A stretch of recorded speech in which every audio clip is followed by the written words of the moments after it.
Here we go, buddy. Here we go. Turn.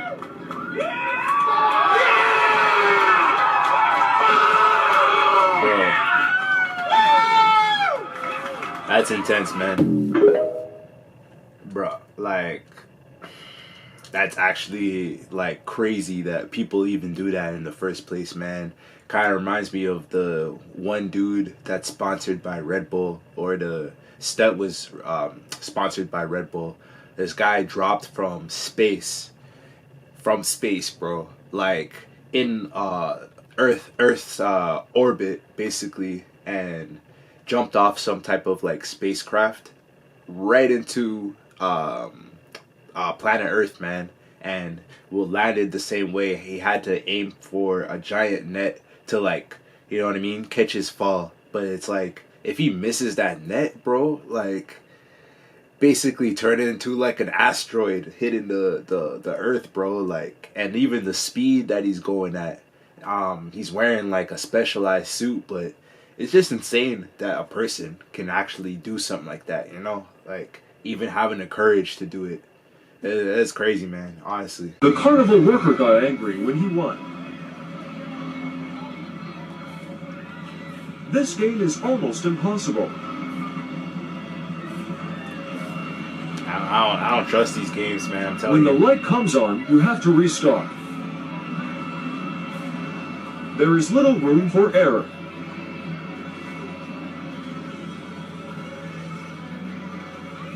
He was getting nervous.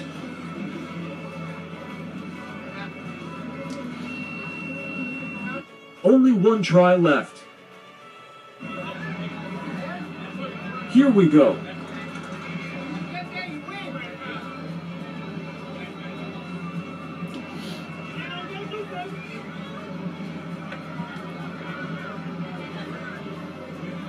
Let's go. It blinks when you win. This was the worker's reaction. Would you win this game? The guy gets mad afterwards. That's how carnivals are, man. Any type of carnival that you go to. The one famous one I can think of is the C&E, I think, in Toronto. I think that's Toronto's biggest carnival. And I remember a few times going there, playing some of the games, man.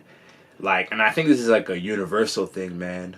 Every carnival is sort of set up to just take people's money, and every game that you play is supposed to be impossible to win, for the most part. There's some games that where you pay and play and then you can win prizes and stuff, but there's a lot of booths that will basically take your money, and the games that you're playing is impossible to win, and it's kind of like a scam in a lot of ways. I feel like it's like a universal thing for carnivals to do that, or it's like a stereotype that they have in a lot of ways. But yeah, man, like I can definitely see the staff getting mad after the guy won. It's exactly what I mean. You know what I mean? Like they just want your money, bro. Straight up. You guys, there's a scammer on here. Speaking of scams. You gotta pay for that. What a guy. This guy. Don't do that. Don't do that. Okay? Don't do that. Why? What happened? This is the skimmer. What? See that? The skimmer. See that? You see here? It's not broken. It's a skimmer. It's how you take people's money. Get their credit card information. It's how you get people's credit card information. The scammer will put this on. People will use their credit card. It will capture their credit card information, and that's what happens. That's actually crazy. Like they're acting like they're surprised by it too. The way they're looking at the guy and the way they were like looking at each other, just like you can tell the one kid's mind on the left side. He's kind of thinking like, oh man, we got caught, and he's like looking at the lady. The lady's just straight up staring at the guy the whole time, thinking that they can get out of the situation still, even though he fully caught them. But this is the second video that I reacted to in this compilation segment that I'm doing, and it's just crazy that there's convenience stores and gas stations, and like it looked like a convenience store that actually do that. They'll put like a skimmer on top of the actual debit machine. Like, that's insane, man. How about the banks? Like, I wonder if they're seeing these videos. Like, they should probably do something about this. Like, this is the second video that I reacted to with this type of video. Like, yo, everyone's got to be careful out there, man. Like, yo, like, you know what I mean? You're just swiping your card, trying to pay for like groceries, and that shit's insane, man. Honestly. This one here? I'm scared of him. You scared of this one? He's a sweetheart. He's a real champ. Who would have won if you fought this man in your prime? He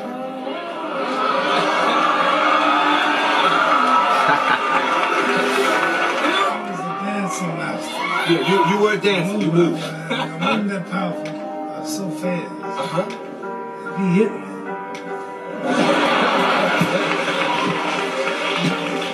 That's the catch. Yeah. What would you say, Mike? I don't mean that. I'm very, I know I'm great, but I think in this situation, everything was done, Lieutenant Professor is the great. That's a cool moment right there. Mike Tyson giving flowers to Muhammad Ali. Like, that's actually a really cool video and a cool moment to watch. Actually, like, they're talking about what would happen. I think it's Arsenio Hall or whatever his name is, the one talk show host back in the day, asking them the question, who would win in a boxing match, Mike Tyson or Muhammad Ali? If you were to ask me, honestly, the way Muhammad Ali explained it, that's kind of the way I see it too. I think Muhammad Ali would just be too fast for Mike Tyson to hit. But if Mike Tyson's punch lands on Muhammad Ali, then I think it's over. The fight's over. But it's either Mike Tyson would win off a knockout or Muhammad Ali would win off of a decision. So that's kind of how I look at it. Muhammad Ali was fast, so you know what I mean. He definitely would use that in his advantage.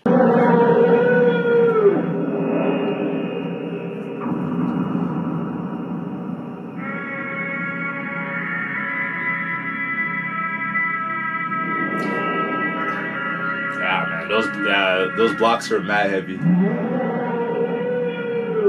That's crazy. Make it look like toy bulldozers.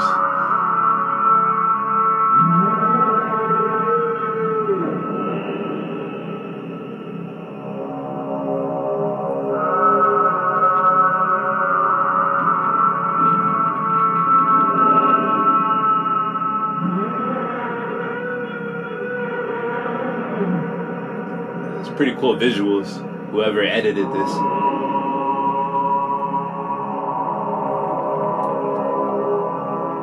That's cool.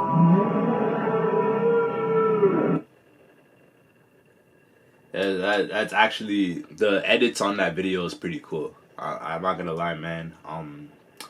There's a lot of questions about the pyramids in Egypt and who built them. This was a pretty cool video, kind of explaining what really happened, or I mean, who knows? It's a conspiracy theory, but I honestly, like, the more I do research on this, the more like I learn about this whole thing, getting different opinions and getting different point of views from like other experts, and I don't know, just different people who are like super into that world of like discovering who made the pyramids, just the history behind like ancient Egypt, just getting a lot of information from a lot of those like professionals that been studying that kind of stuff for like years and years.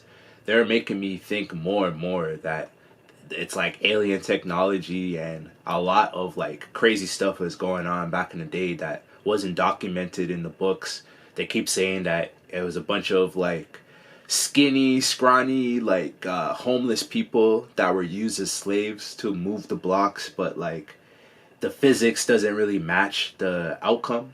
So a lot of people are thinking maybe a higher like civilization came to Earth and made these pyramids, and you could activate them, turn them into spaceships, or like I don't know if I believe that much, but like the alien technology thing, like yo, I don't know, man. You really think like people can move blocks that heavy? You know, that's kind of like the question right there, right? Unless they had like cars back in the day and they scrapped the blueprint, you know, and we had to start from fresh. But there's a lot of conspiracy theories that's attached to that, man. Who knows what happened?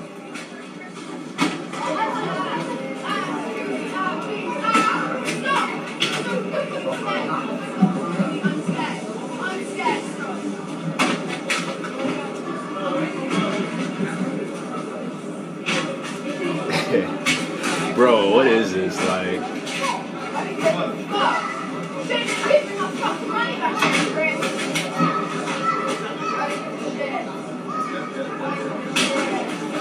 she's just having the worst day ever. It's kind of funny how the clerks are just like standing and watching. Like, it's like they don't give it. They don't care. Is it security?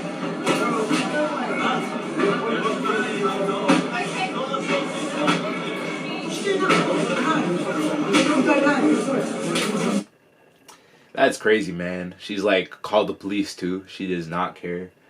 Honestly, man, like, those all look like phone cases. So that's number one. It looks like something that can be easily fixed.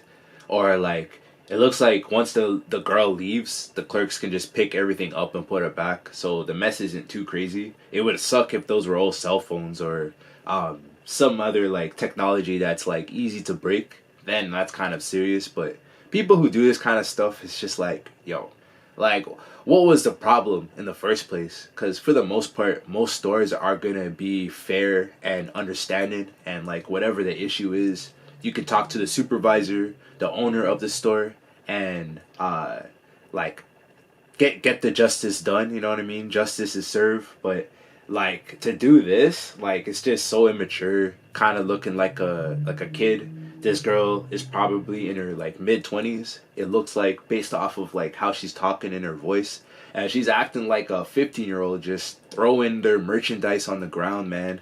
And then the security comes over, tries to remove her, probably from like the mall, and she's just like, oh, call the police. Like, I just don't get people who do that kind of stuff, man. Like, if there's an issue with something that you're trying to buy or like maybe give back, maybe she's trying to give back a phone that wasn't working, wants her money back or something like that, it can be easily settled, man. It's you against like a whole store. They have to cooperate with like whatever rules, you know, like they're not trying to just do what they want, man. Like they gotta make money off of the product they sell to keep the store up. They're not trying to like argue with you, and they're not purposely trying to like piss you off.